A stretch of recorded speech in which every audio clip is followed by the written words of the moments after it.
Get ready to be jolted out of the ordinary and into a world where conversations are charged with intensity and facts.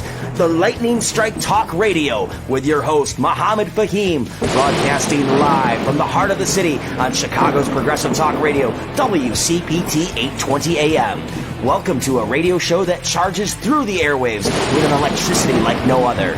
Here's your host, Mohammed Faheem.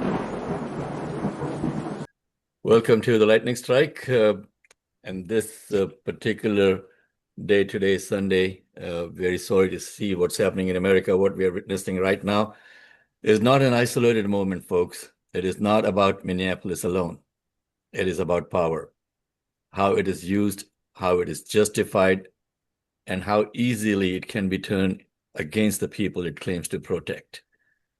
When President Trump talks about declaring an emergency in Minneapolis, when he floats invoking the Insurrection Act, when he frames protest, dissent, and community resistance as threats to national security, that is not leadership, that is conditioning. Conditioning the people to accept extraordinary power as normal, conditioning us to see our neighbors as enemies, conditioning democracy itself to bend under the weight of fear. Let's be clear. The Insurrection Act is not some abstract legal footnote. It is one of the most extreme powers available to a president, the authority to deploy the military against civilians on American soil. Historically, it was used sparingly, often in moments of grave crisis, and usually with the consent of the states. What makes today different is not just the threat, but the casualness of it. An emergency declared not because the state has collapsed, but because the local leaders refuse to comply. Because communities push back. Because people protest federal actions that affect their lives.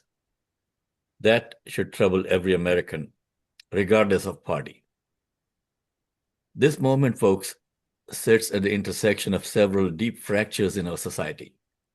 Federal power versus local authority, security versus civil liberties, order versus justice. And underlying it all is distrust. Distrust in institutions, distrust in elections, distrust in each other. No C's. About 8:15. But coming back to what I was saying, Trump's rhetoric feeds that distrust now. It thrives on polarization. One side is told federal force is necessary to restore law and order. The other hears the unmistakable echo of authoritarianism, of a government willing to bypass democratic norms when challenged. And Minneapolis matters here.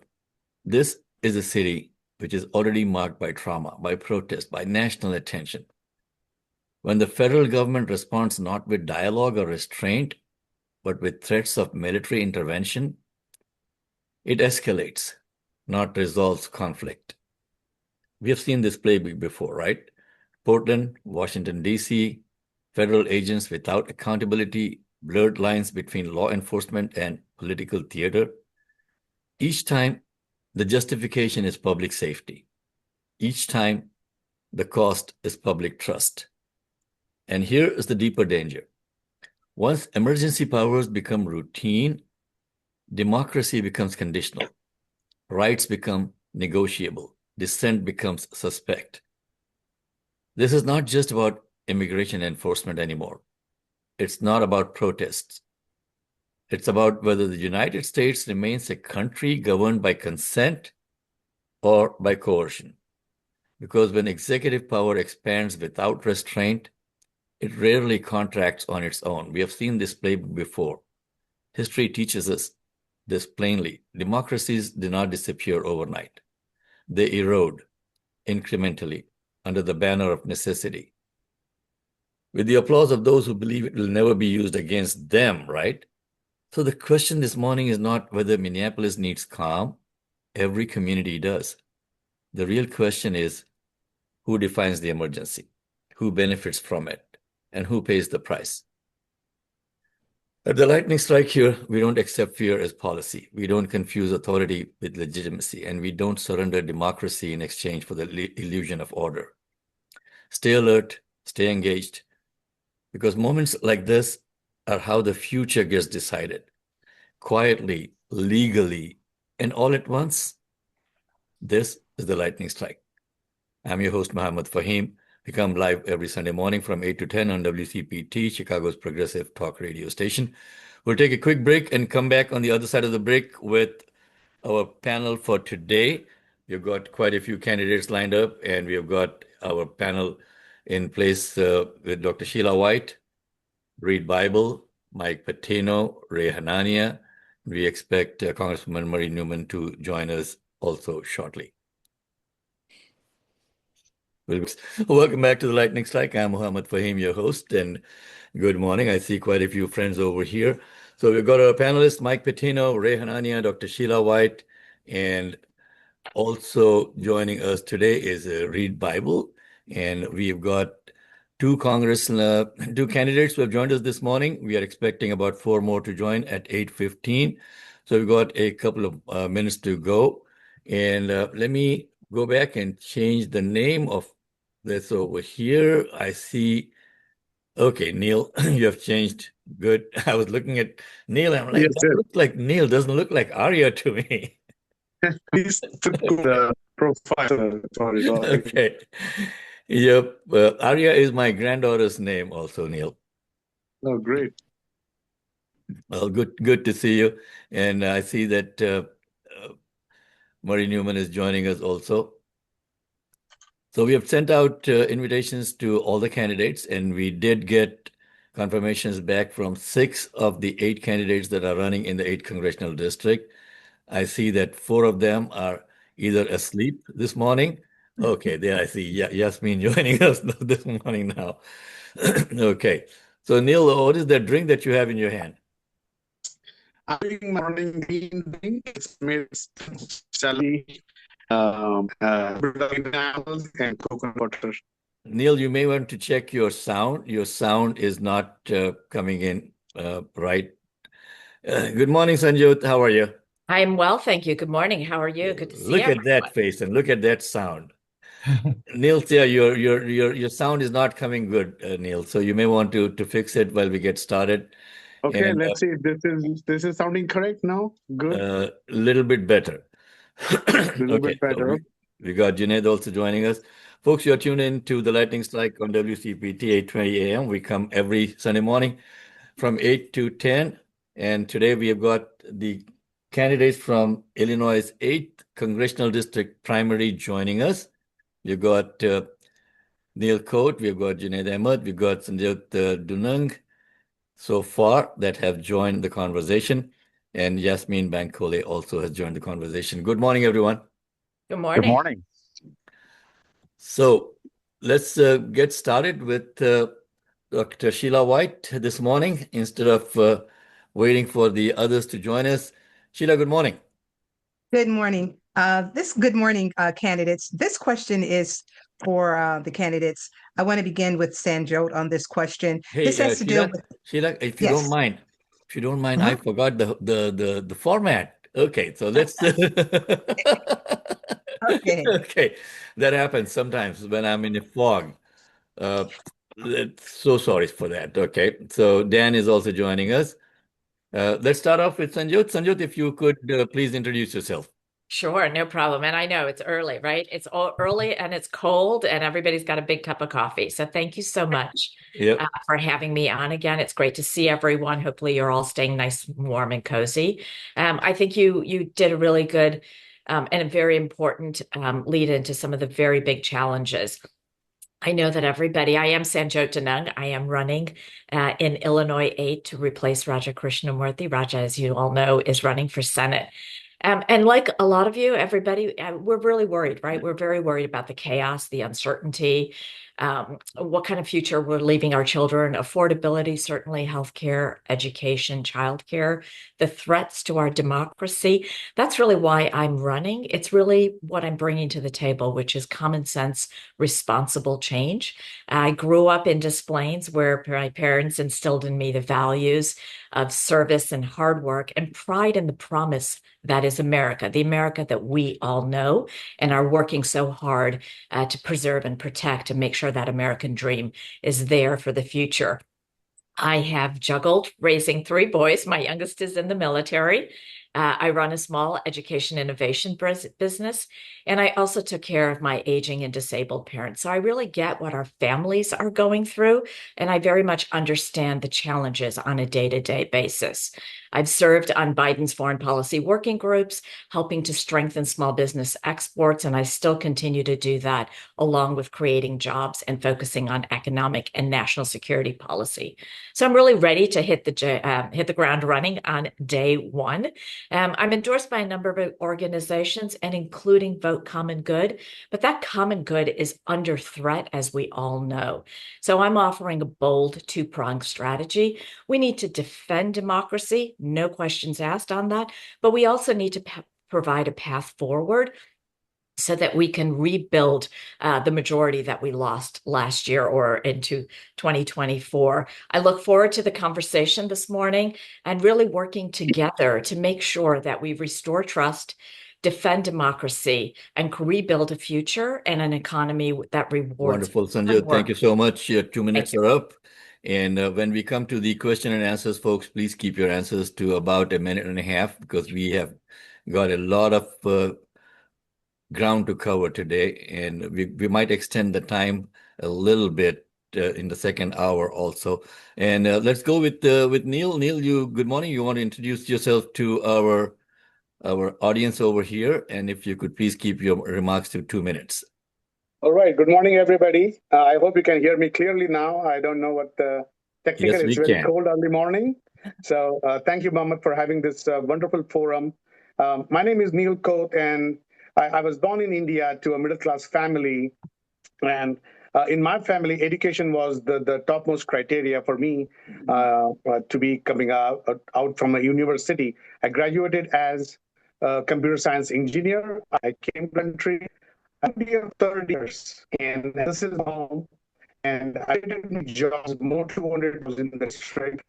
Did so businesses, built a company organization called Indian Association that served in the Southern Canadian district, whether it's working with local organizations. I've worked state representatives, state senators to pass a legislation called Illinois First. And this is back in 2008. So priority, jobs and economic development has been my focus. Also see that is personal to me, because I have my mother 7 years old and my son who is 7 years old, who is grown up here. And for them, I do not just say I'm a dream that I was able to part of. I don't need that there. And that's why I'm running for. That's why.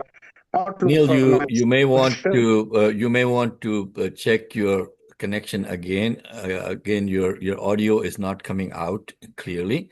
Okay, so we'll go on to the next candidate, and we'll bring you back in, and hopefully when we get to the forum and the question and answer session, we we could probably hear you better. So let's go with Kevin Morrison. Kevin, good morning. Good morning, everyone, and thank you to the host for having this forum this morning. It's always an honor and a privilege to be back on WCPT. I grew up in Illinois. I was born in Chicago, and when I was 10, I moved to the heart of the 8th Congressional District when me and my family moved to Elk Grove Village. It has been an honor of the lifetime serving and representing the northwest suburbs where I grew up in, but starting in college, I got my start as an environmental activist and really found interest in helping elect progressive candidates. So I started getting involved on campaigns. In 2016, I spent 2 years working on the Hillary Clinton campaign and came right back home, studied for the LSAT, and then got a job with my current Congressman, Raja Krishnamurthy. And it was during that time that I learned that my predecessor had no opponent. That was the chairman of the Illinois Republican Party, the guy who gave Illinois delegates to Donald Trump. And no one thought it was a possibility to flip that seat. And I ended up running and making history, not only flipping the district blue for the first time in history, but becoming Cook County's youngest and first openly LGBT Cook County commissioner.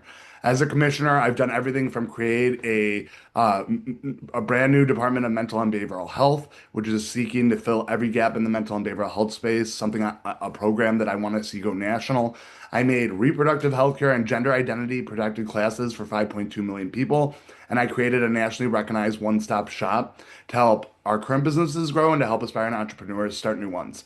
But in this moment, we need new generations of leadership in Washington to fix the mess and be an adequate check on the Trump administration. I believe that we need to see policies that not only return congressional authority back to Congress where it belongs, but we need to see a pathway toward universal health care and access to higher education for all. Affordability is the top key issue that I'm hearing in my district. And I'm running a fully grassroots campaign. I have an issues page up on my website, and I hope people will visit kevinmorrisonforcongress.com to learn more. Thank you so much, Kevin. And folks, let's go to our next candidate. Again, you are tuned in to WCPT 820 AM. We come every Sunday morning on the Lightning Strike here from 8 to 10. And you can go to our website later on to catch this forum again on our website and our YouTube channel also. Our website is TLS Radio for thelightningstrikeradio.com. Let's go to Yasmin. Yasmin, good morning. Good morning. Thanks so much for having me on. Again, my name is Yasmin Bankole, and I'm a candidate for Congress in Illinois' 8th District. I am Illinois born and raised. I'm also a local elected official in the district in Hanover Park, Illinois. But I also just spent the past 8 years working for Congress, both in the U.S. House of Representatives and in the Senate. Just a little bit more about my background. I was born in Chicago, raised in the Northwest suburbs, attended schools in U46, went to high school in Lake Park and in Roselle, Illinois, spent many of my formative years working at the Schomburg Library. Went away for school, came back home after getting a BS in environmental studies, a master's degree in global affairs, and after grad school, began my career as a public servant. And so I spent several years working for then first-term Congressman Raja Krishnamurthy and into his second term as well, and helped oversee casework and outreach efforts, but really also spent a lot of time trying to weather the daily storm of the first Trump administration. I then went to work for Senator Dick Durbin, worked my way up, ultimately became his regional director, really was his eyes and ears throughout Northeastern Illinois and Central Illinois. And aside from that, I serve as a trustee in the village of Hanover Park. I was elected in 2021 at the age of 27, and I became the youngest trustee in our town's history. And I've been able to do some good work for our residents since being elected. Out the gate, I created a water bill discount program. I've been able to work with our PD to create public safety initiative programs, but have also been really I would say really trying hard to just give a voice to those that feel disenfranchised and have been able to support our immigrant community in these challenging times. I passed something called a welcoming ordinance due to the anti-immigrant sentiment that we were seeing, and just last month was able to push forward and pass an ordinance that bans ICE operations on municipal grounds.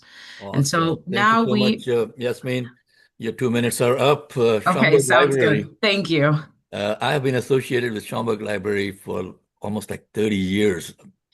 I remember about 40 years back when the library was in that small one room kind of thing when they built the new one.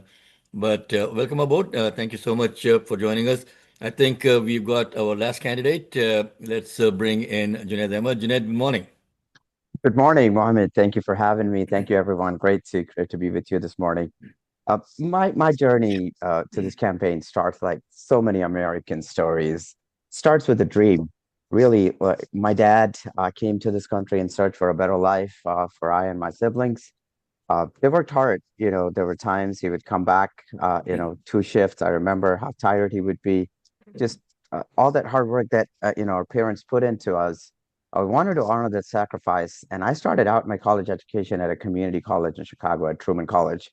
I transferred to DePaul University, eventually went back and earned an MBA from University of Chicago Booth School of Business.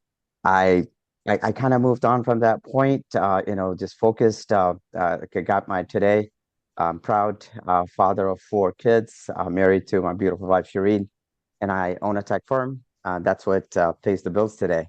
Life, I'm living my parents' dream here, the American dream, but that dream, as we all share that dream is under attack.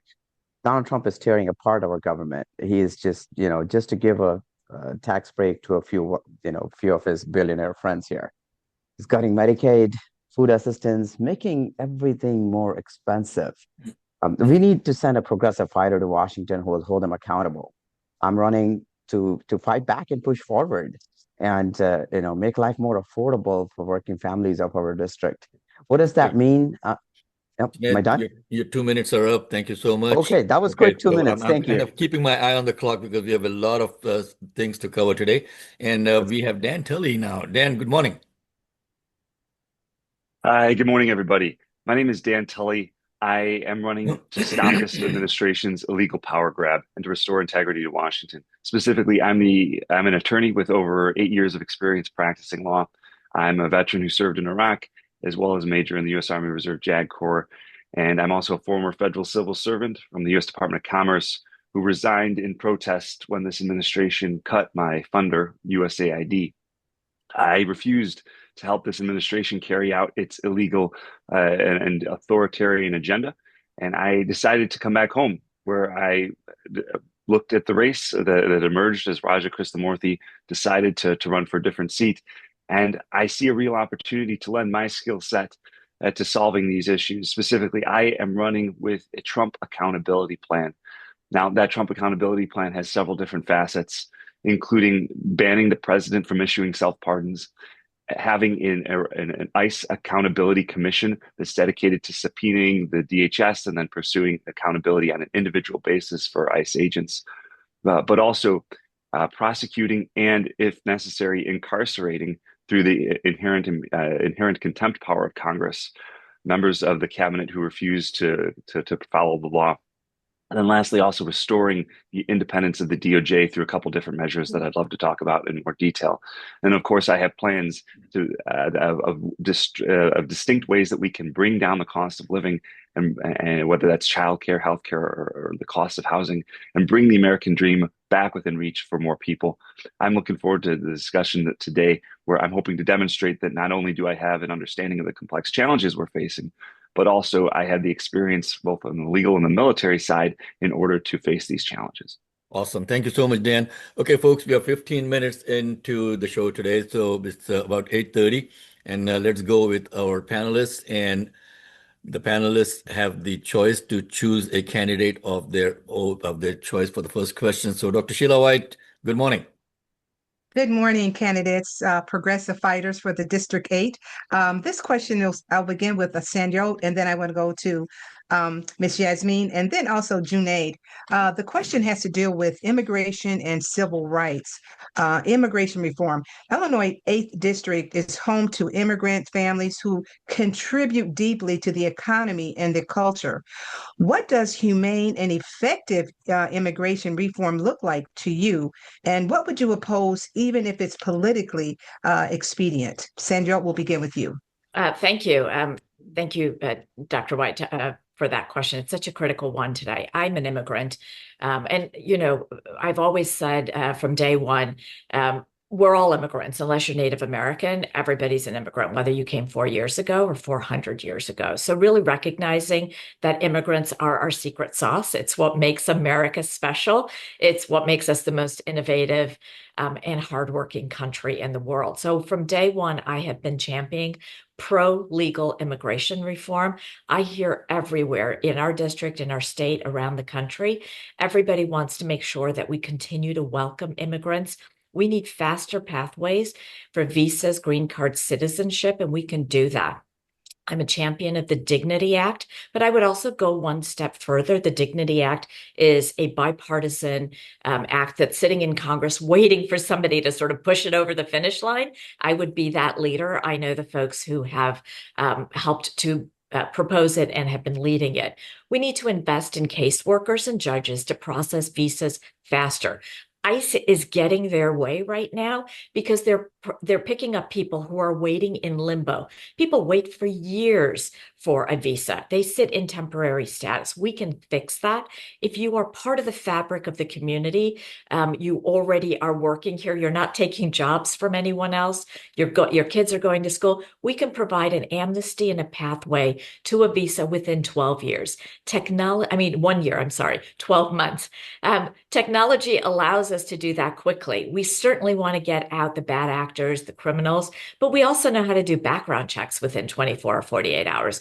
So I think we very much need to invest in strengthening the system. We also need to remember this president hollowed out the State Department in his first term. So processing visas faster in country will ensure that people are not taking perilous journeys to cross the border. We need to definitely keep it safe and secure. But let's remember, many of those people were paying $10,000 a head to a smuggler. We inadvertently created a black market for the worst offenders.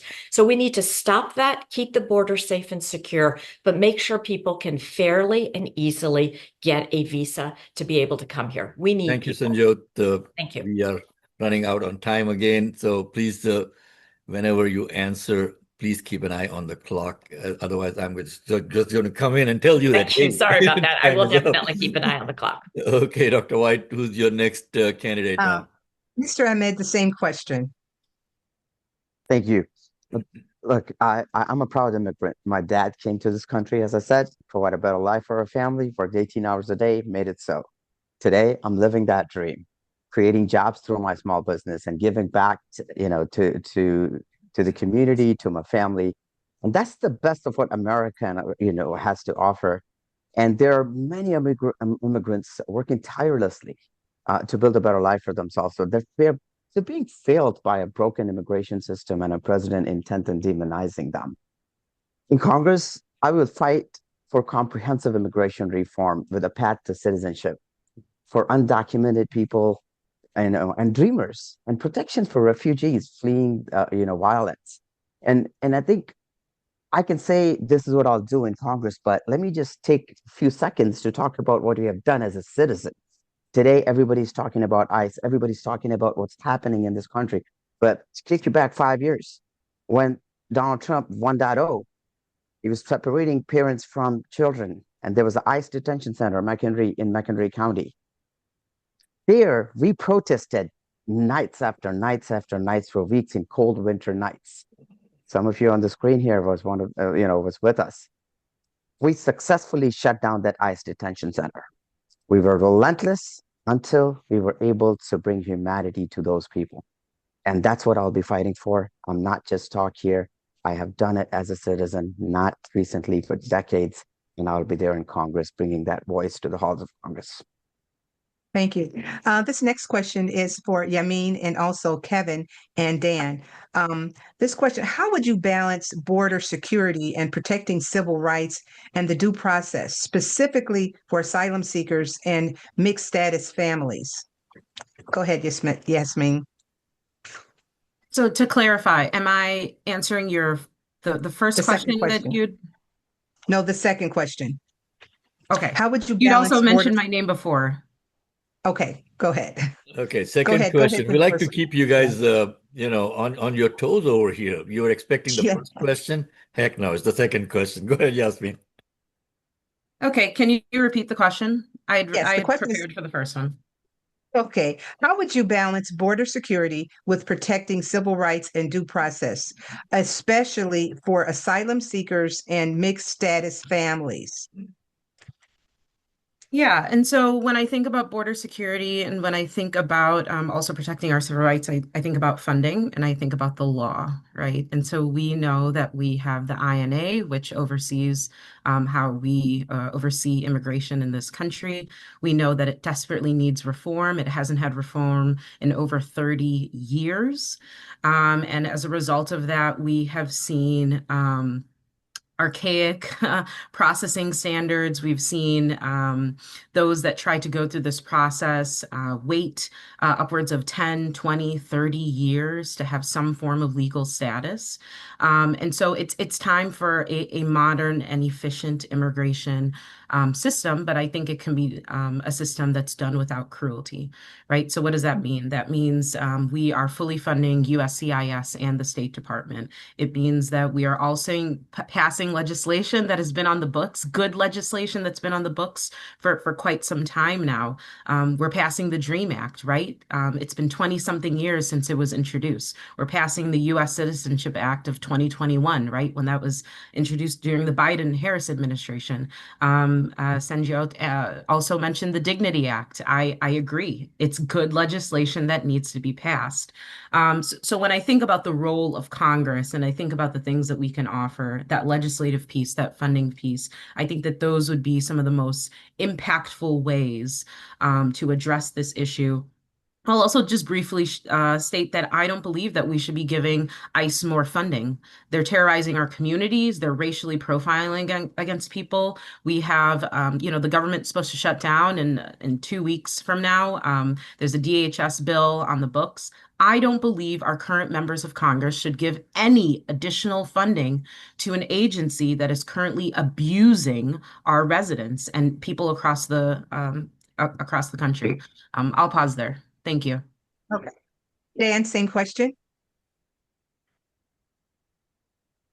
When I was in a legal practice, I was working for a law firm, did a lot of pro bono work, and a lot of that pro bono work was focused on helping Venezuelan migrants apply for temporary protected status and work permits. And oftentimes, when I would meet with a new family or a new individual, they would have a different story about how they were treated at the border. Now, it all depends on where you come across, as well as which individuals you meet from Customs and Border Protection. Some people would have been granted a legal status in terms of very temporary legal status and had been released on parole. So that parole status would allow them to apply for an additional legal status, which would have been TPS, temporary protected status, and work permits.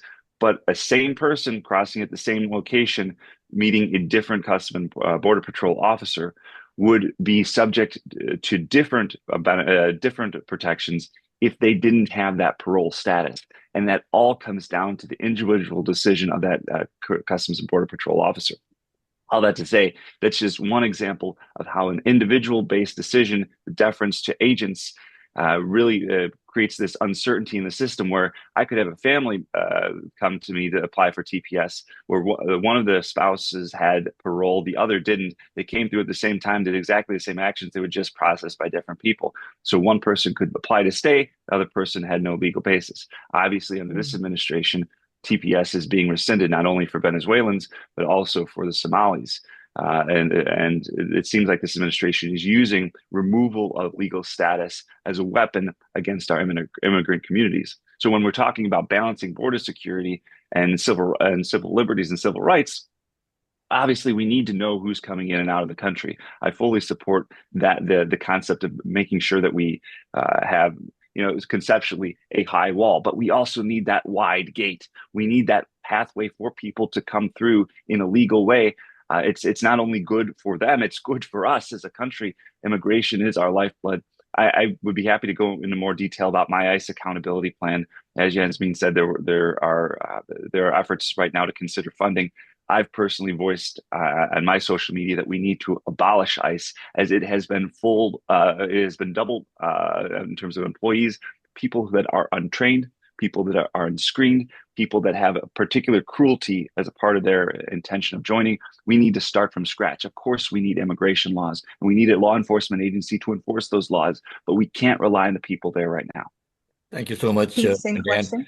Folks, it's 8:41, and for all the candidates over there, this month in January, we are doing the forums for the different districts, but we still have February and March 17th till the day of the election. So if you would like to come back as a guest on the show, feel free to send an email to TLS Producer for the Lightning Strike Producer.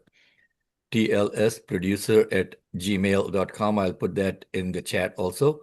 And one of our producers will get back in touch with you and invite you as a guest sometime. No guarantees, but depending on how much time we have in the future. Let's go with Congresswoman Marie Newman. Marie, good morning. Good morning. Good morning, candidates. So my question for you all, and I think I'll just choose three of you because it's this one's a stickety wicket. So affordability is rampant throughout, and I often think of it as embedded in every issue, right? It is not a silo, right? It's every part of every day, right? So when we walk out the door, we suffer from affordability problems, no matter who we are in this country. So whether it is housing or healthcare or utilities or whatever it is, it's all unaffordable right now. So I'm going to ask you to do something that politicians hate and candidates hate. So buckle up. I don't want any platitudes. No gobbledygook, and I need you to give me three very specific things you would do when you get to Congress. It can be a bill, it can be tagging on to someone else's bill, it can be a concept, it can be a community program, whatever it is, but give me three specific things you would do to address affordability where it would have, it can be short-term or long-term impact, but just three specific things. So I am going to go to I'm just going to do the eeny, meeny, miny, moe program. So I will go to Yasmin first. Thank you, former Congresswoman. It's good to see you. I'll keep it very brief. The three things that I would focus on is domestic manufacturing. There is the Manufacturing Renaissance Act that was introduced a couple of years ago. One of the chief sponsors was Congresswoman Jan Schakowsky. This would allow for a manufacturing rebirth in the United States. It's no secret that we offshore a lot of this to different countries. Let's bring it back home. It would definitely assist with some of the supply chain issues that we are seeing. Number two, we saw the passage of the CHIPS Act, which allowed for chips to be made in the United States. Think about all the things that we use on a daily basis that have chips in them, our computers, our cell phones, our cars. These are things that are very, very expensive, but also needed in our everyday lives. And it's good legislation, right, that passed. And we've seen this administration kind of claw back aspects of that legislation that made it impactful. The third thing that I would also focus on, and I think this gets missed in the affordability conversation, is antitrust laws, right? We are watching these large conglomerate companies come in, and because of the lack of competition, right, we're seeing prices go up. I mean, we just watched the attempted Kroger merger, right? We know it impacted Mariano stores. It closed down the store right near me in Bloomingdale, Illinois. And so I think that there are, in closing, there's many legislators right now and many pieces of legislation that have passed that are good, that can be impactful in our everyday lives. I don't think that there's a need to reinvent the wheel. We just need to make sure that funding and the ability to implement this legislation isn't clawed back by this administration who is lawless at times. Thank you. Thank you. Commissioner Morrison, we haven't heard much from you, so I'm going to go to you next. Thank you so much, Congresswoman Newman, and thank you for the question. First and foremost, I would push forward legislation to immediately reverse the cuts to Medicare, Medicaid, and SNAP. Just the job changes in terms of requirements for SNAP benefits is going to see, starting in February over the next year, over $1.3 billion of economic loss in the state of Illinois alone, which means jobs and grocery store closures and costs going up. That's unacceptable. I would immediately put forward legislation. We're the richest country in the world. We need pathways for universal health care so that everyone can access affordable health and mental health care resources. And in the richest country in the world, we also need access to higher education. No one should go 6 figures in debt to get a higher education. We needed to invest in individuals seeking higher degrees, but also we need to see major federal funding for K through 12 public education. We should have high quality public education as a right for all across this nation, and that's something I would fight for. And just briefly, immigration was mentioned in the last segment. I have stuck up and passed at the county level an immigration court so that we have public defenders supporting our immigrants. We need comprehensive immigration reform in this nation. We need to hold ICE accountable. I would call for them to have to wear a body-worn camera and to only detain individuals with a legal warrant. And I've also pushed forward resolutions calling on all of our local bodies of government to get ICE off their properties like Cook County did. Thank you. Very good. All right, we're going to go to Junaid. Please share, Junaid. Hello, Congresswoman, you asked, the top three that I focus on. There's so many, and a lot of good stuff was brought by my fellow candidates here. I'd say if I have to pick the top three, I'd start with reversing Donald Trump's cuts to Medicaid and SNAP. I think that's critical. We've been going backwards. I try to kind of cut that, bring us back. Second, I know so many people who are struggling to this whole generation in the 20s, 30s, even 40s now, trying to home ownership and all that. I'd push for student debt, just eliminating student loan debt. That would be, and then I'd work on raising the minimum wage. Those are the top three that I'd pick.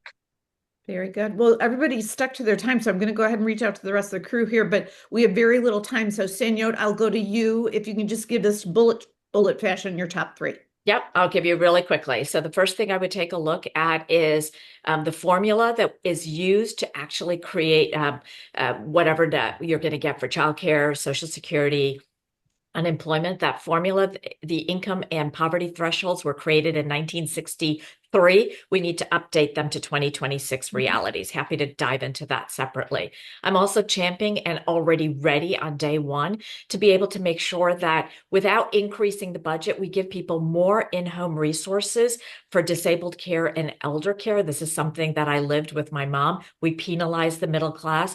You don't need to be destitute to get assistance to take a shower or make a meal or be able to get some basic nursing care in home. And the third is I would really make sure that we take a look at some of the rules and regulations and make sure they're common sense and responsible, both to be able to build housing. Junaid mentioned that, but also for small businesses. We need to not make it hard for a small business to grow, whether it's manufacturing, whether it's in construction. Let's nurture those environments and make it easy across the board. Thank you. We're going to go straight to Neil and just super tight, top three specific things you would do to address affordability. Thank you. It's super tight. First of all, reduce the tariffs. That's about 25 to 50%. Simple. Reduce the tariffs, stop it. That was meant to have good negotiation with countries, not to use as a bully tactic. Number two, bring interest rates from 7.5% down to 3.5%, which is what the whole country was based upon, 3.5%, 4%, where all the paychecks were properly being, everything would have been fitted within that paycheck was based upon 3-4% interest rates. Richest country of the world, we're charging 7% for hardworking families, unacceptable. And last but not the least, I think remove inefficiencies in the medical system. All around the global world, countries like Europe and continents get their healthcare done within 8 and 5%. And we spend 20%. So the problem is not about spending, it's the inefficiencies in the system where insurance companies make billions and billions and billions at the cost of the healthcare of the hardworking families. That needs to stop. That's it. Thank you. And Dan, fast to you, your top three. To reduce the cost of housing, I would look at both the supply and the demand side, but more specifically for this question, demand side, removing private equity from the picture. I don't think private equity should be allowed to compete for single family homes. I think that taking them out of the equation would allow for not only more abundance of homes, but also more apartments for folks to go after. In terms of healthcare, of course, I want a universal healthcare system, but right now to use the system that we have, I think we could bring down costs right away by requiring that physicians and other medical providers publicly post the prices that they're charging. A market only functions if people in the market know their options and can compare across. And then lastly, for utilities, we've already seen utilities in some parts of this district double because of data centers being brought online. We should require that any data center that's brought into a community be either bring its own energy source so that it doesn't impact the prices, or that the tech company that's affiliated with the data center be required to pay any additional increase that would have otherwise been passed on as an externality to the community. Great. Thank you all. Mohammed? Thank you so much, Marie, and thank you, participants, for your wonderful answers. Folks, you're tuned into WCPT 820 AM. You're tuned into the Lightning Strike. We come every Sunday morning, 8 to 10. And you can go to our website later on to catch this entire episode, which is tlsradio.com. We will post it in the next couple of days on our website and on our YouTube channel also. That is YouTube. Again, the channel is TLS Radio on YouTube. Let's go to Ray Hanania. Ray, good morning. Hey, good morning, everybody. Mohammed, you always have a great show, and it's such a privilege to be on with all these candidates. It's great to see so many qualified candidates running. So I just wanted to say, please don't waste $14 million to tell people how to pronounce your names. I've been a journalist 50 years, and I can't get anybody to pronounce my name correctly. So don't do that when you get in office. I assume everyone supports Medicare for all and healthcare for all, but would you support making healthcare more affordable or free? And is that something Congress can make work, or is it impossible? And I'll quickly ask each of the candidates. I'll start with Kevin, if you want to address that. Well, I thank you for the question. I think we should make it free. We have a broken taxing system in this nation where we let our billionaires skirt by and not pay their fair share. I think we need to see drastic tax cuts on our working and middle class families and see adequate taxes placed on the wealthiest amongst us so that they could pay their fair share, so that we could provide healthcare access to everyone. I was knocking doors in the district just last weekend. I met a woman whose daughter was back in town for the holidays. She moved to Germany because they guarantee healthcare and higher education. And you know, it is unacceptable. She told me a story. She had just given birth and it cost her $18. If they could do that in Germany, we could do that in the United States of America. And I've already led in expanding free healthcare services for our residents by creating Cook County's brand new Department of Mental and Behavioral Health. I've been a major advocate in the mental health space. And Cook County right now is on a pathway to do something no county in the nation has done, which is fill every gap in the mental and behavioral health space. And we need to do that nationally, which means when it comes to helping individuals go and seek higher education and get the degrees to go into mental and behavioral health, we need to find free pathways to higher education so that we can receive those services as well. Thanks, Kevin. Junaid? Yep. So short answer to your question first, Ray. Yes, absolutely. I'm a strong proponent. I've been actually on the streets, advocating for Medicare for all, advocating for a single payer healthcare system. In ground reality today is when my son was in the hospital, literally one night and 2 days, I thought I had the world's absolute best insurance that we could have. Our bill was almost $10,000. That's one of the reasons that I ran for office last time, and that's one of the reasons I am in running today. So getting Medicare for all passed so people don't have to worry about it, that would be at the forefront. And secondly, when I started my own business, one of the biggest things that kind of helped, stopped me from going a little bit earlier than when I wanted to was planning for a healthcare when I was going to start my own business. So a single payer healthcare is our path forward. But unfortunately, right now, Donald Trump is just taking us backwards. Hundreds of thousands of people from Illinois are losing their Medicaid coverage. At the doors, people are very worried about what is next, right? I mean, is Medicare next? What's going to happen? And I think it would start with reversing those cuts and then expand coverage to all Americans. So, conclusion, I'll say I support universal health care and will support any policy that gets us any closer to that goal. And that would be my path. All right, Dan Tully. I'm certainly in full support of universal health care. I'm cautious about Medicare for all and its current formulation, as there's two issues that I see as being problematic. Number one, Medicare Advantage programs are in many cases predatory to seniors, and I wouldn't want to extend that model out beyond its current form without fixing the defects first. And second, in its current formulation, the Medicare for all proposal envisions having the Secretary of Health and Human Services at the top of the decision-making role of the system, and in which case, if it were to, in existence today, we'd have RFK empowered even further than he is right now over our healthcare decisions. So that we would certainly need to reform the way that it's structured at the very top. You asked if it's feasible. I think it certainly is.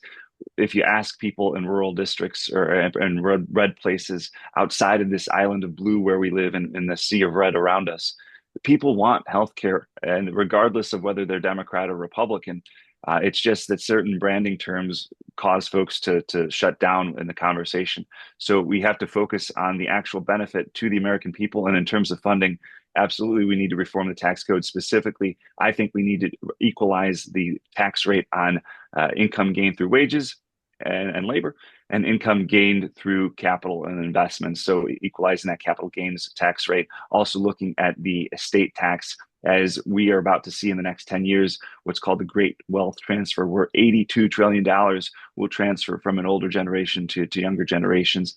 And if we are able to insert the government and to be able to re-equalize and not equalize, but even take a portion of that money that's going to be transferred and bring it back into the system to pay for this universal healthcare, in addition, of course, to taxing corporations and billionaires more, that would allow us to get closer to that goal of being able to provide free healthcare.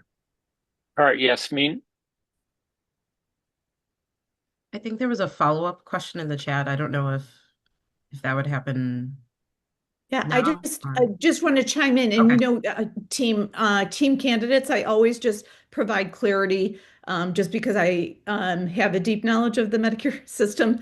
And Yasmin is probably going to shake her head in agreement. So to be clear, Medicare is the federal agency providing those healthcare services.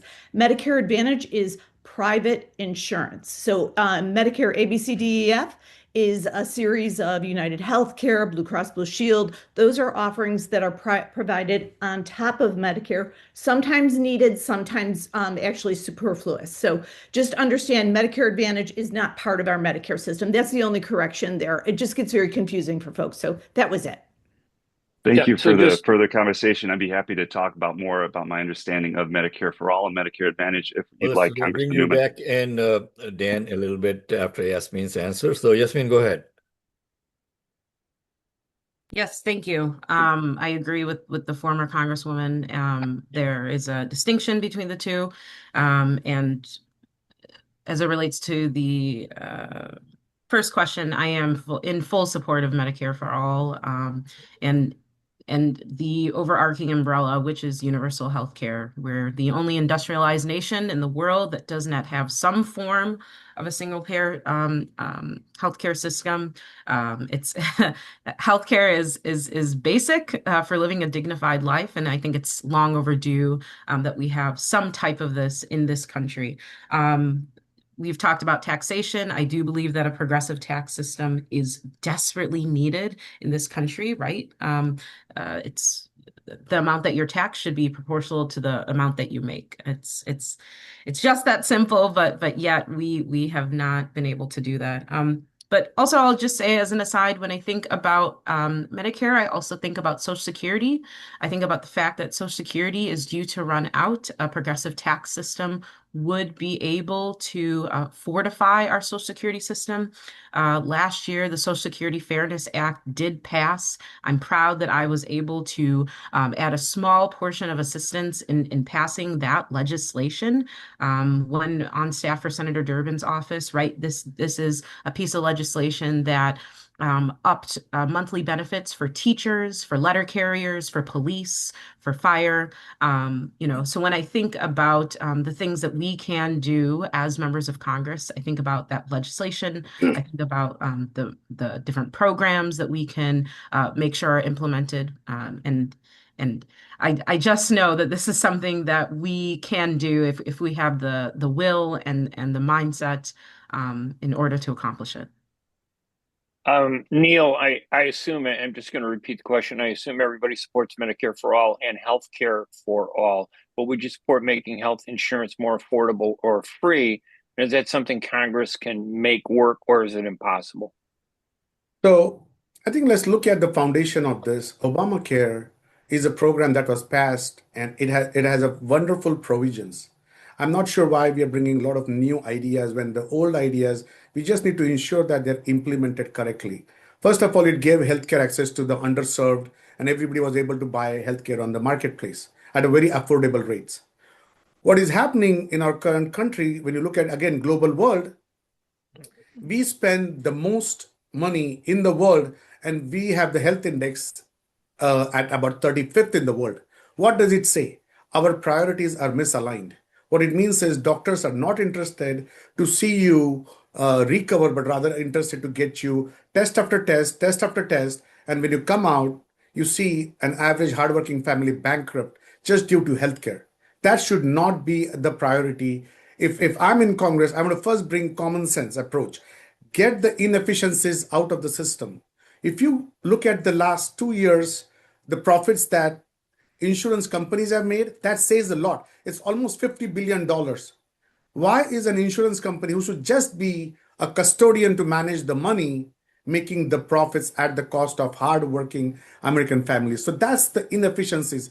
Take it out of the system. Healthcare will be efficient. Healthcare will be affordable. But today, too many hands in the cookie jar is not allowing hardworking families to get what they deserve. I mean, if you compare the same aspirin in other parts of the world cost you a penny, and here when you see on the one of the EOB's explanation of benefits, that aspirin is $10. Why? That's where all the inefficiencies needs to be taken out. Limit insurance companies to their profits. They just not be astronomical profits. That is not on the backs of hardworking families, as I say, and shift the focus to results after a service or a patient is being treated. We see patients going in and out 10 years in dialysis, 15 years in dialysis. They never come out of it. They're on insulin medications for 30 years. We still don't fix the problem. The doctors tell you, I will help you be living through, but with medication, not without medication. So that's the mindset that needs to change. Rest of the programs, we have the best healthcare in the world. We do not believe we need a single payer. We've seen in Europe what happens, 9 months of wait time and all that. So we have the best healthcare. We just need to take away the too many hands from the cookie jar, make it efficient, let the doctors focus on results rather than just test after test. I think that is what I think we need to bring back. The Obamacare is great. We just need to make it more stronger and work through that foundation. And Senyat Dunay. Thank you. Thanks, Ray. I would agree that we definitely need to get more efficiencies out of the healthcare system. Let me just give you a couple of tangible ways that we can also improve. We all agree that healthcare is a right, not a privilege. And really what we're doing is figuring out what's the right model. So some form of universal healthcare is definitely in the cards for the future. We need to continuously improve. As somebody who is both a small business owner and somebody who has federal policy experience, I bring that lens of both sides of the fence. Let's start by lowering incrementally the age for people's eligibility for Medicare for all. So really making sure that every year we go down by a couple of years. So within 5 to 10 years, somebody who's 40 will be able to access that as an option if that makes the best sense. The other is, and I see this a lot, and particularly as a small business owner, let's allow companies and small companies, small businesses, and individuals to buy across state lines. That's where we're going to see more cost efficiencies, especially for medication. I've often said that it's actually more expensive to buy on Obamacare than to buy as a small business owner. We need to fix that. We need to make sure everybody is accessing the cheapest options available with the highest level of quality care. So those are two of the areas where I think we can actually make progress in the first year that I hopefully am in Congress. There's a lot of policy. I talk a lot about it on my Substack. So for anybody who's curious to get deep dives, happy to do that there. All right. Thank you. Back to you, Mohammed. Thank you so much, Ray, and thank you, participants. We have 6 minutes past 9 o'clock. We actually went right past our studio break, and we'll continue the conversation. This is very interesting. I think we got a lot of people listening, and a lot of people are going to come back to our social media sites later on and see this program again. And if you would like to have a copy of it, just feel free, go to our YouTube channel or our Facebook page, download it, or you can just go to our website, tlsradio.com, and take off any kind of clips that you may want to use for your purposes in this. Let's go with I'm going to flip the script today. We'll go with Mike Patino today and read Bible for the last. Okay, Mike, good morning. Good morning. Wow, I like that flip. And folks, Mike Patino is with Aslan Consultants. He's the one who's been sending you all the emails on behalf of the Lightning Strike. And Mike has been working very hard, him and his team. Thank you so much, Mike. And it's Atzlan, ATZLAN consulting.com. Is that the website, Mike?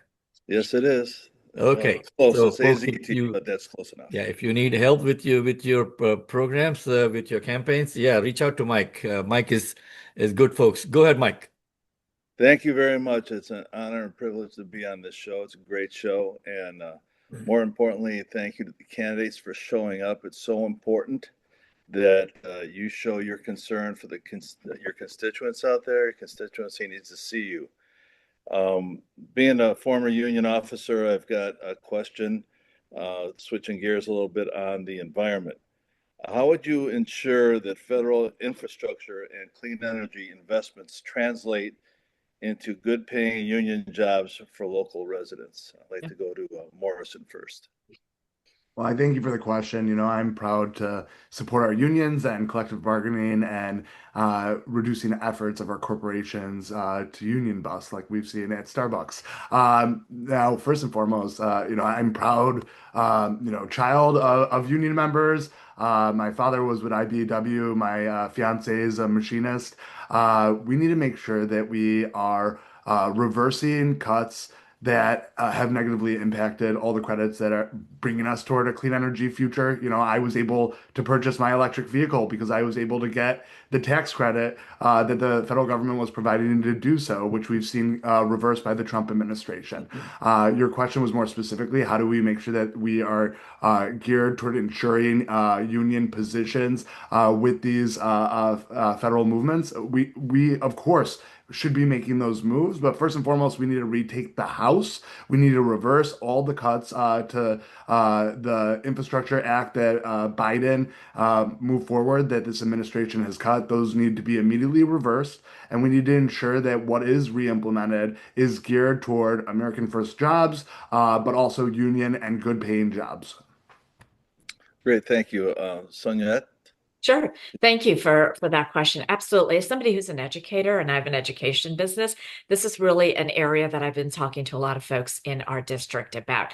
I want to make sure that we are investing in more pathways, education and vocational training, with pathways to certification to those good paying union jobs. So whether it's in manufacturing of the future, whether it's in better construction jobs, I have a plan to bring in more prefab housing housing opportunities to be able to lower the cost of construction, for example. But to be able to do that, it would require certification of those who are going to be doing those. So that would be an opportunity for union workers to really make sure that they're the ones who are hired to be able to do that new industry. And I think that's the area that we need to make sure. There are going to be new industries. There are going to be new innovations. Let's make sure that we're giving workers access to lifelong learning, skills development, and certification to ensure that they have first dibs at those jobs, and people are only hiring union workers for those types of roles. Great, thank you. Can I go to Dan Tully next? Of course, Dan. I myself am a child of union members. My dad was a member of the Illinois Nurses Association, so fully support labor. I want to make sure that labor and workers have a right to organize. That's why I support the PRO Act and would want to make sure that we can move that forward in Congress. Also want to make sure that we support the Davis-Bacon Act. Right now, Davis-Bacon is under threat from Trump. Of course, that requires prevailing wage on federally contracted job sites. But more than that, of course, protecting the pipeline to union jobs. I think we need to expand Pell Grant eligibility for students who want to pursue either a trade, apprenticeship, or other program to get into unions and to get into labor. We need to make sure that that's affordable. So when we think also of big data site construction centers or construction of data centers or other types of large private projects, we need to make sure that the workers there have rights to redress grievances. So, for instance, in the National Labor Relations Board, NLRB, right now Trump is trying to diminish the independence and the heft of which the NLRB can actually stand up for workers. We need to push back against all those anti-union and anti-labor efforts coming out of this administration. Thank you very much. Appreciate that. Junaid? Yeah, look, we start with the appreciation of the fact that the labor movement built this nation. And I'll stand with the hardworking men and women of labor in Congress in philosophy. That's what the foundation of the work that I'll be doing. What does that mean? That means fighting to enshrine the right to organize, collectively bargain into law, and passing the PRO Act. Really, it also means raising minimum wages, making workplace safer, expand benefits, and create new well-paying union jobs. The basics of it, right? Luckily, thanks to the success of the labor movement in Illinois, we are fortunate to be living in one of the most pro-union states in the nation. We need to replicate that success in Congress. That's what I'll fight for. Clean jobs, clean energy. You're making a sustainable planet which is based on union jobs. That's the path of the future. That's what the basic things I'll be standing for. Thank you very much, Sinead. Yasmin? Thank you, Mike, and it's good to see you. I'll say that one of the biggest differences between myself and my opponents is that I am running on a track record of the things that I have actually done and accomplished. And so when we look at the Inflation Reduction Act, I helped implement portions of that in the Chicagoland area with different nonprofits that got EJ dollars, environmental justice dollars, different companies that were able to grow and implement EV charging stations, clean school buses, when we look at Lion Electric, when we look at other companies that were really able to scale up because of those dollars, right? We know that that was the largest investment of clean energy that our generation has ever seen. And I'm proud that I was able to help implement aspects of that in the Chicagoland area. But even as a local elected official, I worked hand in hand with the DuPage County Building Trades to pass something called a responsible bidder ordinance. And it really strengthened how we do construction projects and ensuring that DOL standards are met. But also, I would just, I agree with the things that have already been said. We do need to pass the PRO Act. We know that our right to organize was enshrined in our Constitution a couple of years ago. Not every state is that lucky. The other thing that I would just really like to hone in on is that I have been endorsed by organized labor in my race. I've been endorsed by IBEW Local 701. That did take cuts to their jobs because of the illegal clawback of dollars that were already passed, right? I've been endorsed by letter carriers, branches 2076, branch 825, right? Hardworking individuals, letter carriers that serve our communities every single day. But I'm also proud to share that I received the only statewide labor endorsement in this race from the Associated Firefighters of Illinois. Our firefighters and paramedics play a very vital role in every single municipality in our district. And I'm so proud to have the support of organized labor. So I don't just talk about working families and talk about organized labor. I'm actually backed by them. Thank you. Thank you. Thank you very much. And Neil. Yeah, you just saw the current administration is focused on dismantling all the union and union related kind of activities. You just saw President Trump, who used an F word to a worker in Detroit. I mean, that's the kind of treatment we're seeing from this current administration. And when I get to Congress, the first thing is to stop that kind of a behavior. Union and organized labor are the foundation of the country. And we need to make sure that proper training needs to be given to all the union workers. Next level of skill development, whether it's for EV infrastructure, whether it's for data center infrastructure, or even the next level of jobs that are going to come as country develops. Those training needs to be given to all the union workers.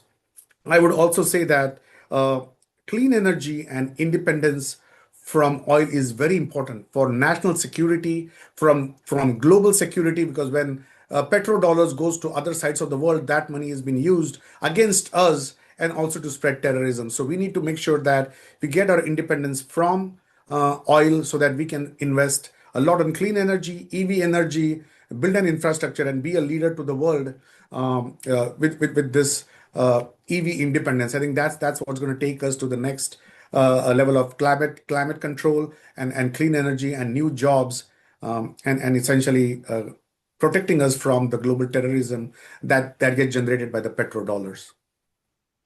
Okay, well, thank you all very much, Mohammed.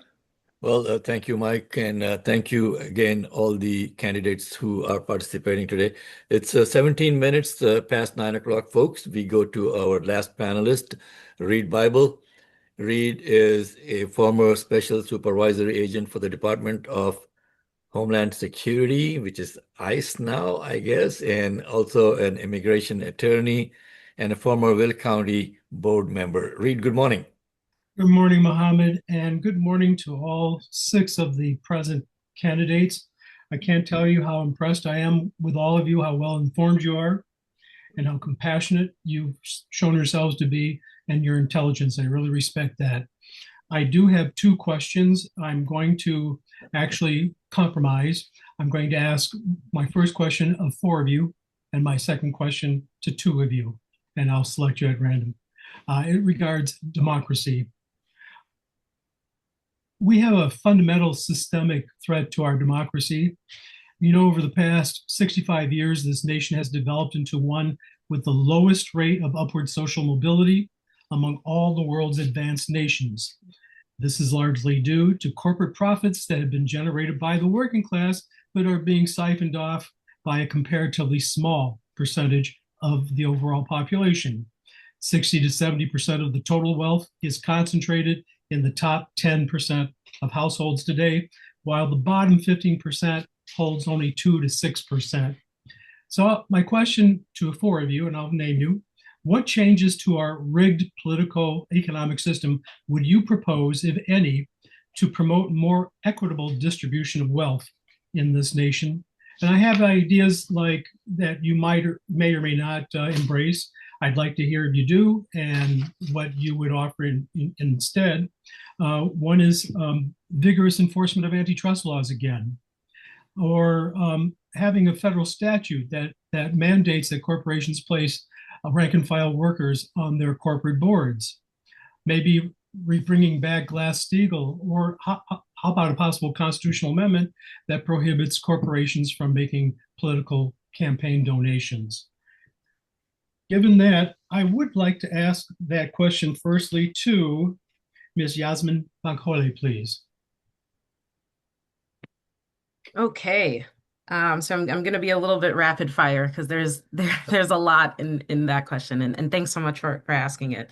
When I think about democracy, I think about electing a new generation of leaders who actually prioritize reforming the systems that we're in, not just being elected to continue the same type of business as usual type of programs and initiatives and legislation that got us into this mess in the first place.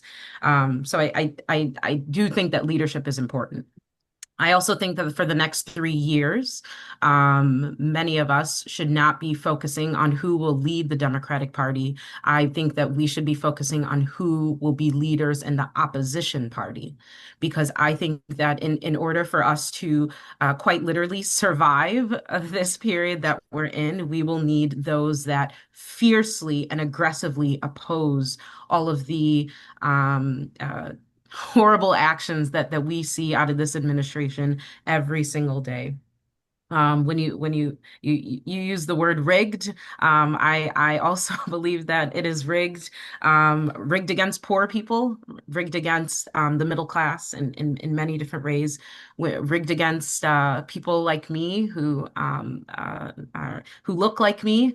And so when I think about our systems, I think and what we can do as members of Congress, I think about reform to those systems. So that is ending Citizens United, right?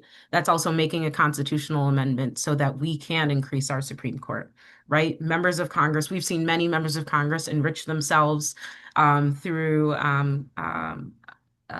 trading stocks, right? That's banning members of Congress to trade stocks, right? There are that's also I think reform also comes in the form of fully funding our education system, right? Like there's so many different things that we could do in order to improve our quality of life, but also really restore faith in a government that so many people have lost faith in. Thank you. Thank you very much. I know I asked a very broad question, but we'll move on to Mr. Dan Tully. I'd like to pose that same question to you, please. Absolutely. We need to take several different structural changes to make sure that we can have a more equitable distribution of wealth in this country. Number one, the power of this government stems from the people. And right now, in addition to Citizens United, which allows for the concept of super PACs, right now corporations are able to donate directly to candidate committees as in addition to unlimited amounts to super PACs. They shouldn't be allowed to do neither. We should not have corporations involved in any type of political speech. I dispute the idea that that corporations are people. So number one, I agree there that we need to limit corporate involvement in politics. Number two, Glass-Steagall. I believe that Glass-Steagall was it called for the separation of investment banking and commercial banking, but I believe it was Clinton that repealed it as he wanted a more consolidated banking system, and yet we see that from time and time again, investment banking, it allows for it, and in fact, it chases risk in ways that commercial banking does not, and it should not. And having an investment banking covered by the FDIC is problematic in my view. If people should be allowed to pursue investment banking, but they should not be doing it off the backs of a federal guarantee that they'll get their money back. In addition to those steps to make the wealth distribution or more wealth distribution in this country more equitable, I would point again to the great wealth transfer concept that I addressed earlier, and that $82 trillion in the next 10 years will move from older generations to younger generations. We need to enact simplifications of the tax code to treat all income as income, whether that be through earned income, through wages, through capital gains, or through inheritance. We could put a certain cap at everything under, let's say, $1 million and below for inheritance tax free, but then everything after that subject to the regular income tax percentages. certainly we want to reward people who have worked hard to make money. They can spend it in their lifetimes, but there should be no reason why, just because you're descended from somebody, you should inherit large sums of money without any tax that's subject to it. The last thing I would say is artificial intelligence. Artificial intelligence is going to exacerbate all existing gaps unless we put responsible regulation in. Right now, 10% of jobs that exist currently could be wiped out today. In 5 years, 40% of jobs that we anticipate existing could be wiped out. That will create this class of workers and people that are not able to work. We need education to be able to retool folks, to be able to participate in that future economy. But at the same time, we need to start thinking about ways that this government can provide a guaranteed income model so that folks that find themselves out of jobs abruptly aren't left to starve on the streets, and that do have means to get them to the next point in their life when they have a job. Very comprehensive. By the way, Chuck Schumer was one of the people who also promoted the repeal of Glass-Steagall, Senator Schumer. Let's go. Thank you for your response. Let's go on to Mr. Morrison, please. What's your take on it? Yeah, I thank you for the question. You know, people fear about the long-term longevity of Social Security. One thing I would support is scrapping the cap. Right now, if you make as little as $15,000 a year, you have to pay into Social Security. But if you make over $174,000, every additional dollar you don't have to pay into the program. Getting rid of that cap will ensure that Social Security lasts for future generations. I would also, you know, our congressional representatives should not be going to Congress to line their own pockets. So I would support a ban on our Congress members trading in stocks. It's inappropriate. And, you know, we saw with Marjorie Taylor Greene leaving Congress with over $24 million in the bank. I would also support the repeal and reversal of Citizens United. We need comprehensive election reform for our federal elections. You know, in this race alone, we have several self-funders. I am not one of them. I'm not independently wealthy. I would support a program that allows, especially in races where there are self-funders that are operating or wealthy interests spending millions of dollars for public funded elections for candidates, so that we could have more voices who actually understand the middle class and working class representing us in the halls of Congress, and not just a ton of multimillionaires. I would also support a progressive income tax. We need to make sure that we are seeing shifts that allow for you know, our CEOs to skirt what they pay in as income tax, because a lot of them receive stocks instead of just salaries, and it is one of the major issues that we face in terms of seeing the wealthiest amongst us pay their fair share. You know, I could go on and on answering your question. There are so many different issues that are pertinent, but I have a issues page on my website. Go to kevinmorrisonforcongress.com to learn more. Thank you, sir. You're absolutely right. There's so many more things that time just won't let us permit us to get into, but we'll move along then to Mr. Neil Cook, please. So, Reed, I think what I believe is we need to see how we got to this stage today. And what we need to understand is dismantling Trump is very, very important. If you do not dismantle the country that was looked around the world as beacon of hope, a leader for democracy, what we are seeing is going into countries, picking up leaders, going into countries like Greenland, which is a sovereign nation supported by the entire European community. We are just creating enemies. And this is the MAGA mindset that's destroying democracy. So dismantling Trump is a process. It's not going to happen in one day. They never got to this stage on day one. It came through stages. So winning the midterms is the most important thing right now, to get back the power of Congress so that we can stop the current administration from doing so many illegal things, and they need to be tried. I could go as further as almost impeaching him is going to be a must, because he is not going to stop at Venezuela, Greenland, or Iran. He's not going to stop there. He's going to continue to go further. So he needs to be brought in check, and that's when democracy will be brought back to what this country taught to all other countries in the world. Number two, yes, I do completely agree that finance reform on election is absolutely a must. To get the right leaders, you need complete finance reforms, which could be as simple as capping what elections should be spent on. It has never happened. It's been tried for the last 2 decades, 4 decades. We haven't seen real finance reform. So that shows that the current leadership has no zeal or energy to really make a difference in finance reform.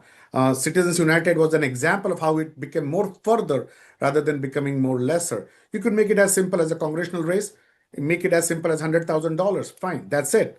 But that is not the will of the current leaders and the past leaders. So you need leader that can come out, be bold enough, and try to stand against the system. And that's what is needed to bring this kind of a change. And last but not the least, I think we cannot keep going to wars every time the president feels that he needs to go to war because they did not give him the Nobel Peace Prize, or they did not recognize his authority, or they did not attend his meeting.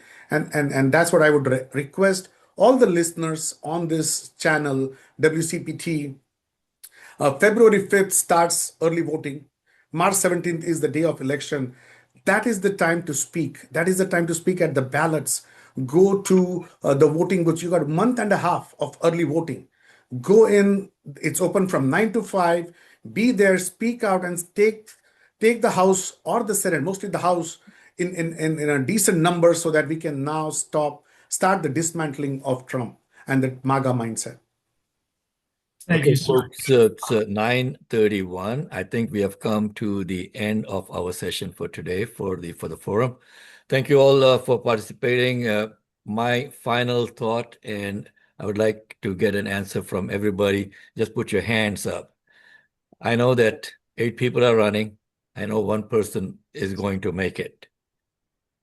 Are you pledging today to support whoever gets through the primary, to support that person in the general election in November? Thank you. Thank you. That's what we need. We have got to take the House back. We have got to take the Senate back.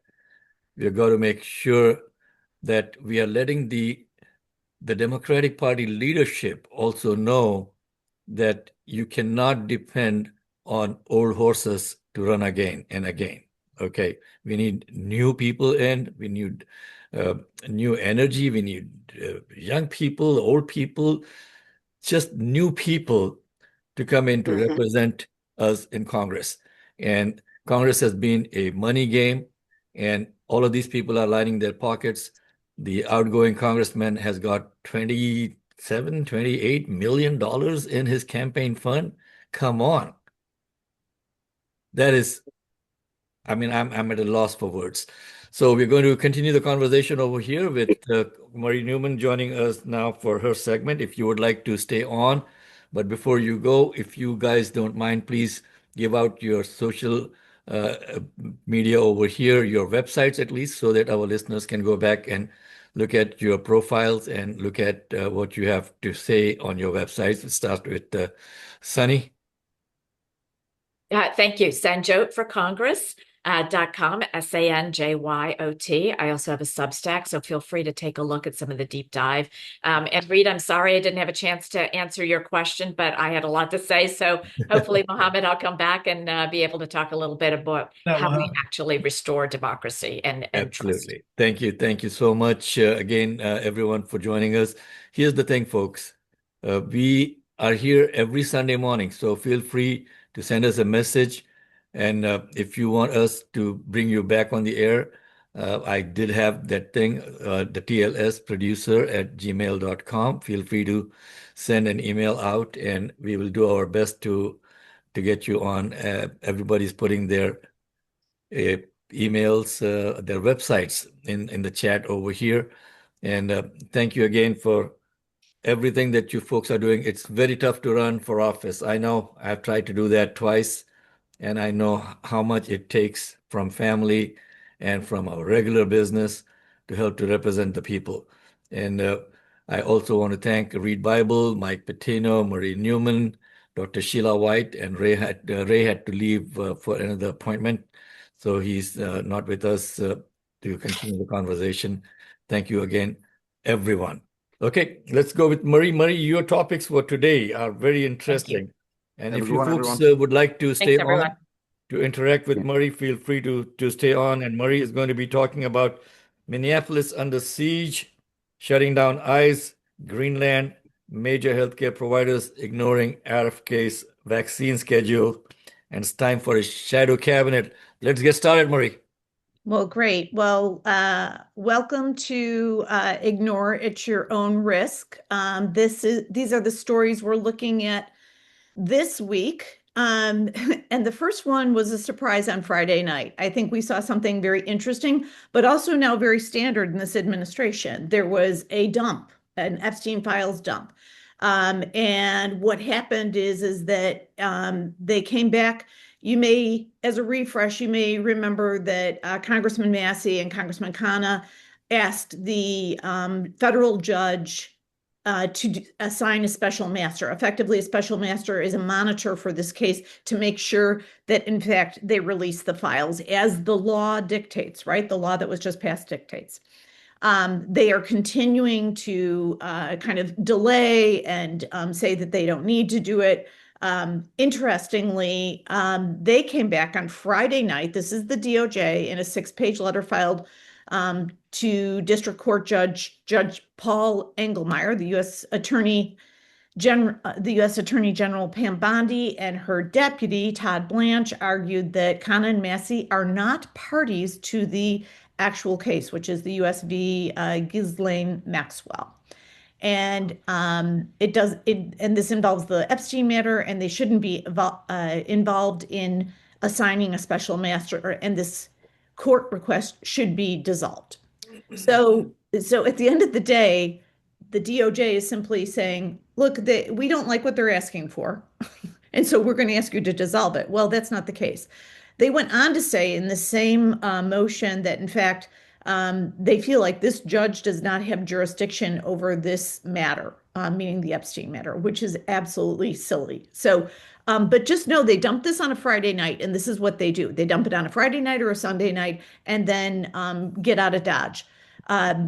Further, they're going to keep doing this, folks. And I just want to keep reminding everybody, I'm going to give you little one-hit wonders every week about this, but I just want to remind everyone, let's say worst case scenario, that they don't actually reveal and release all of these documents, the millions and millions of documents.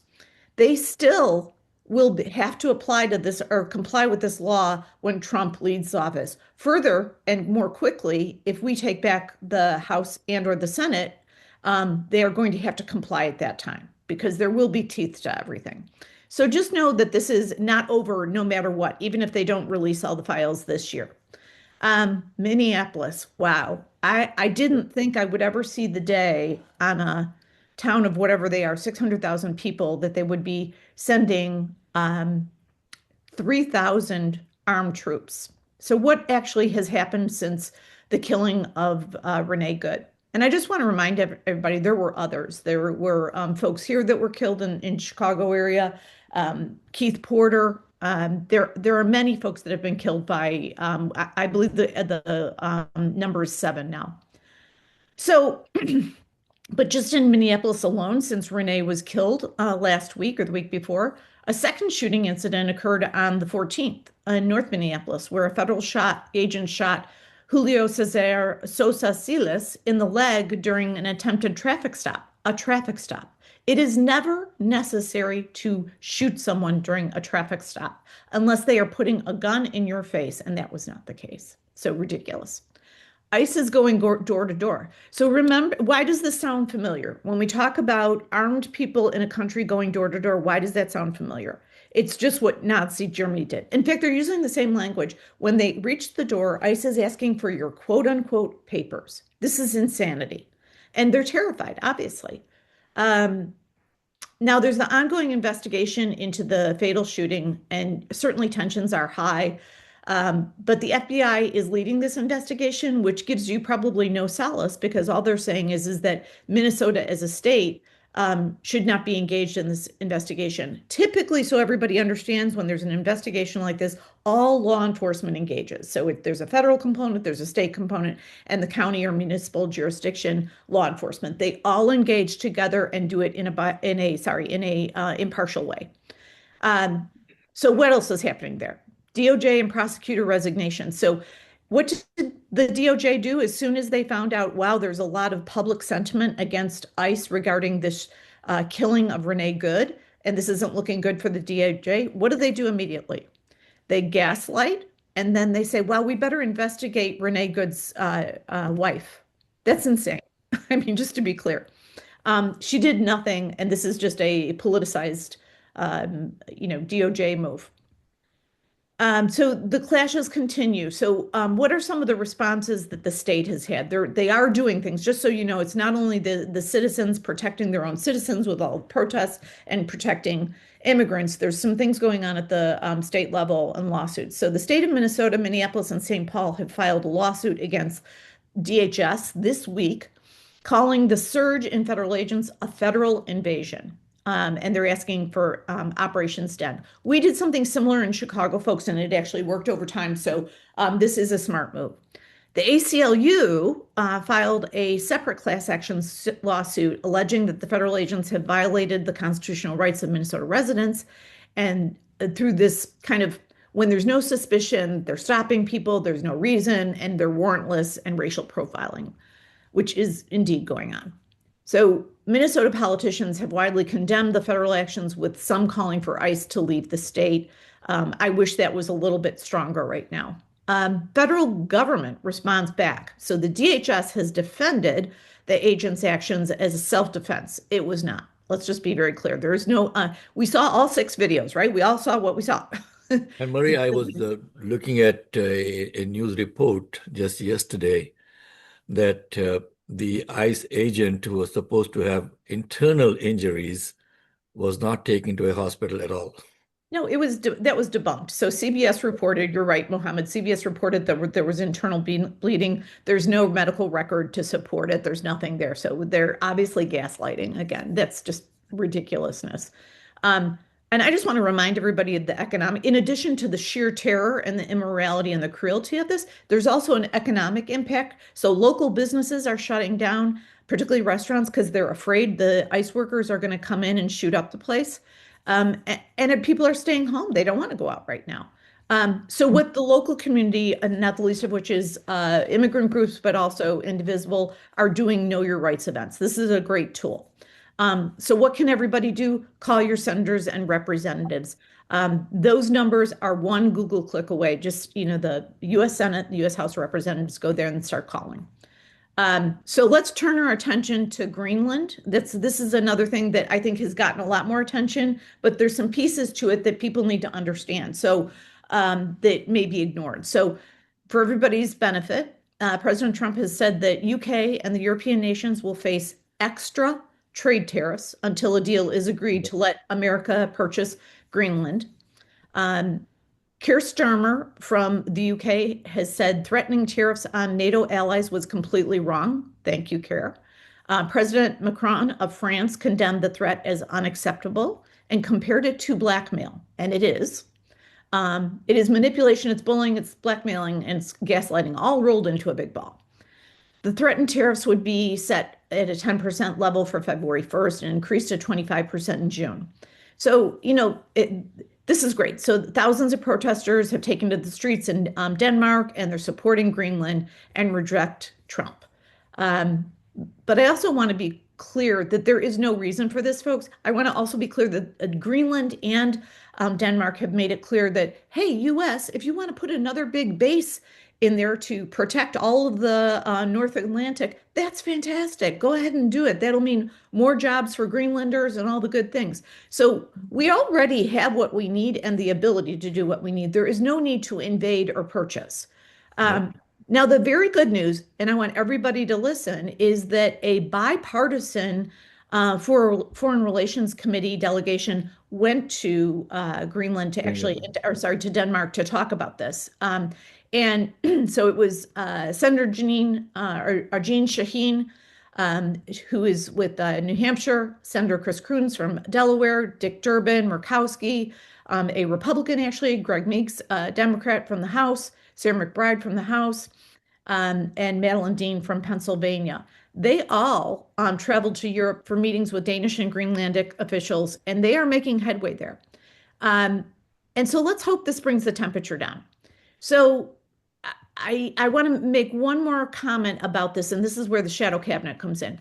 This type of activity is critically important that our Democratic leaders and hopefully responsible Republicans go overseas, go to Asia and all of Europe and all of the places we have relationships with and say, look, there are sane people and we understand what's going on. We don't want to lose our allies.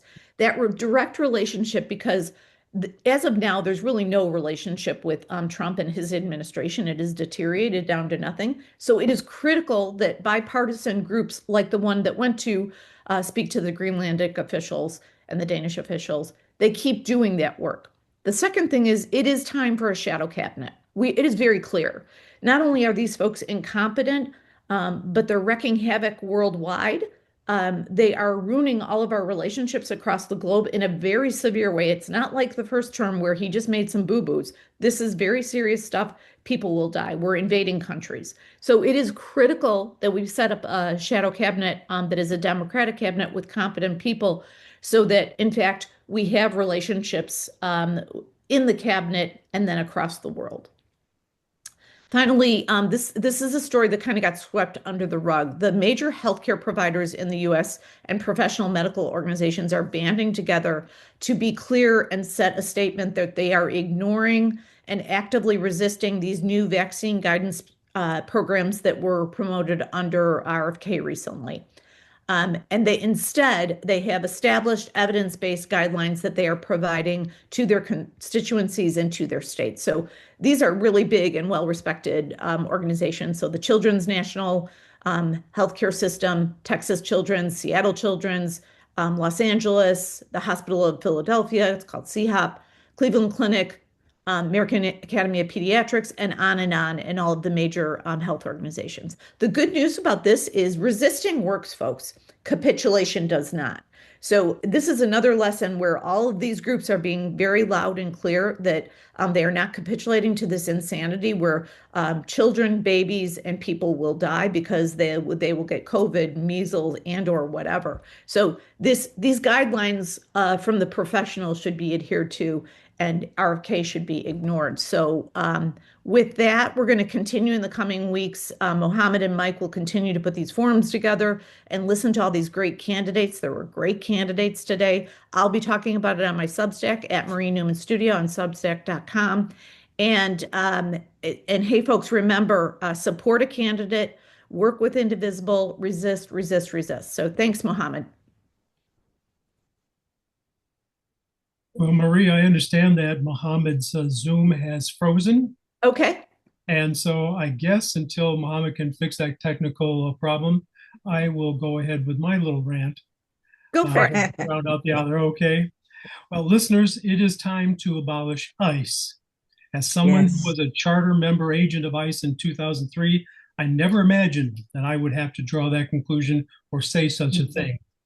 However, the recklessly tragic murder of Renee Nicole Good several days ago in Minneapolis by an ICE deportation officer engaged in Trump's nationwide indiscriminate immigration sweeps is the latest piece in an ever-growing list of evidence that ICE must be abolished and replaced in order for agents to be held accountable to the people and constitutional principles like due process, reasonable suspicion and probable cause, warrants, and other provisions of the Bill of Rights, rather than serve the authoritarian caprice of a demented individual. Moreover, Customs and Border Patrol must be confined to operations to protect the border, for which it was created, designed, and trained to do, rather than engaging in interior law enforcement. A fundamental principle of democracy is that its people will be governed with the consent of its citizenry under the rule of law and order. Patriotism demands, which is a fundamental of justice. Stephen Miller's policy of arrest quotas is arbitrary and motivated by xenophobia. ICE agent Ross demonstrated ineptitude when he shot Ms. Good in her face 3 times. This is not the first time that ICE has done a lawless shooting.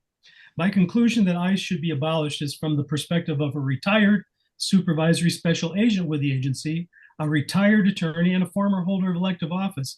I used to train legacy ICE officers about immigration law. criminal procedure, and investigative tactics, I can provide you with a half a dozen deviations from the policies and practices by the agency in general and Deportation Officer Ross in specific. However, I will highlight just a few in this broadcast. I should not hire, give badges to, and guns to unfit people, a policy that grants authority and power to make life and death decisions to 18-year-olds without some amount of post-secondary education ensures agents lacking in the proper temperament, maturity, discipline, and experience to understand the role and functions of a public servant. Giving them only a paltry 6 weeks of training is woefully inadequate to compensate for this lack of qualification.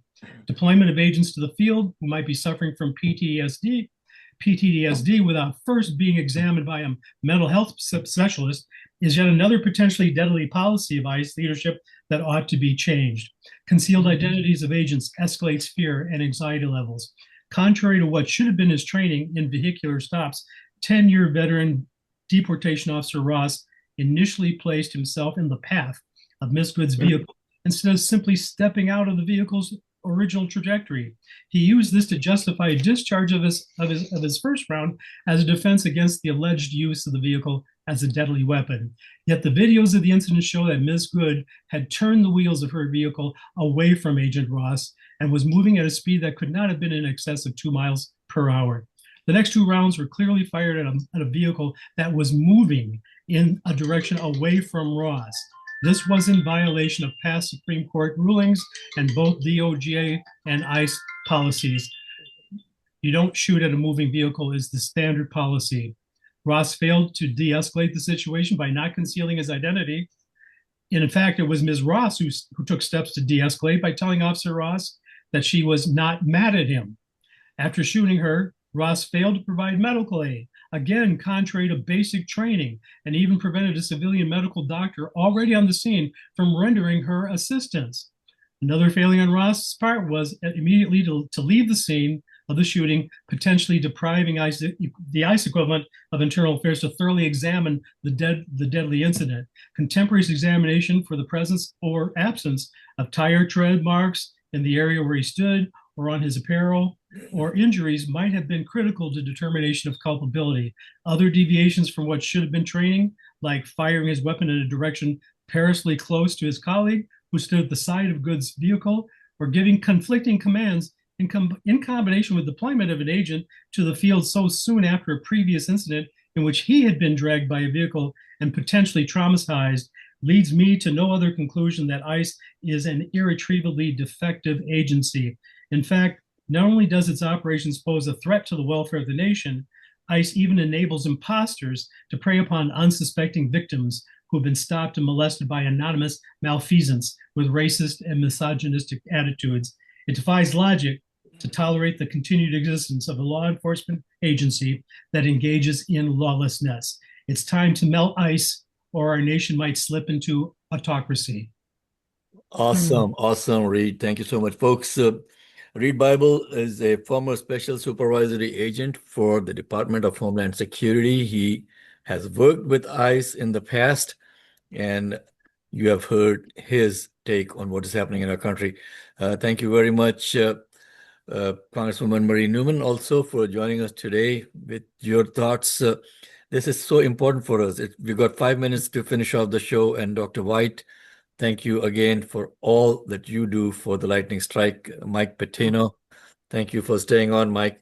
And here's the thing, folks, and this is something that I started off the show by saying that we have got to understand a couple of things over here. Number one, what is happening in our country is up to us because we have to take our country back.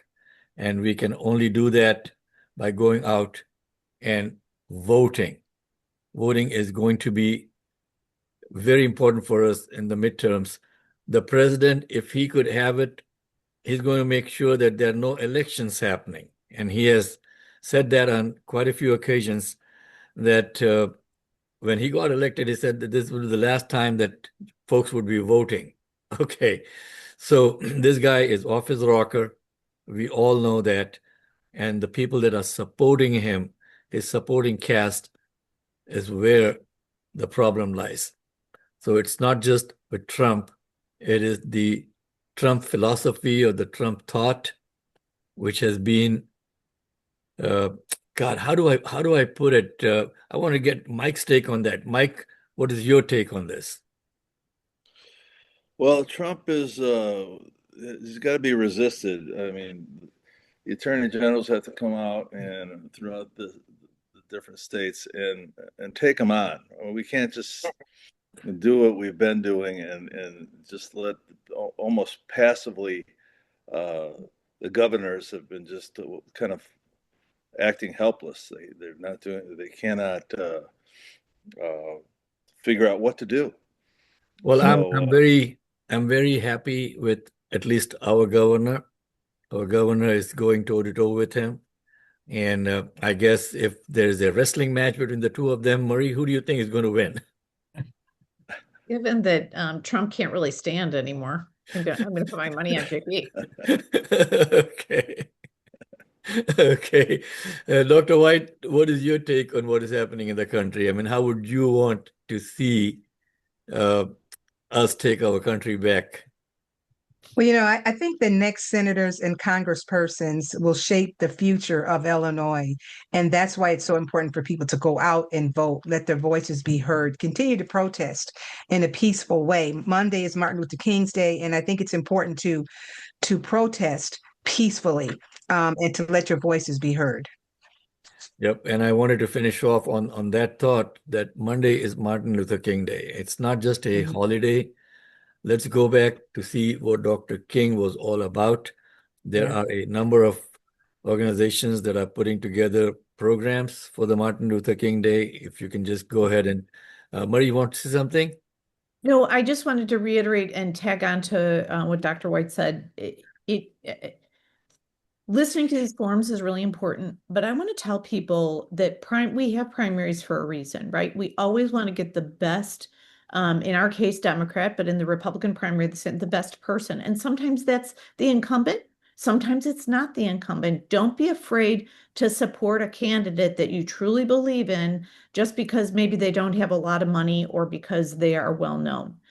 Those are things that can be fixed, meaning that you can get campaigns done with sheer willpower and human power, right?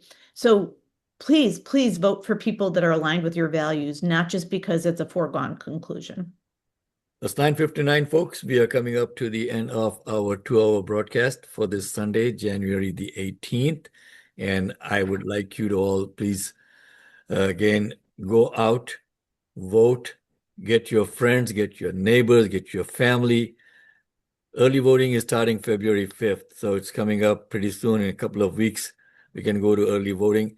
And also don't wait till the last day if you are going to be mailing in your mail-in ballot. The rules are changing. And last time we did address that, the new rule that is coming in. It is not when you drop the ballot off in the mailbox. It is when the ballot gets franked by the post office, and it may not be the same day. It may be a couple of days later. So don't wait till the last day to mail in your ballot. Make sure that you get your mail-in ballots in at least a week before, just to be on the safe side.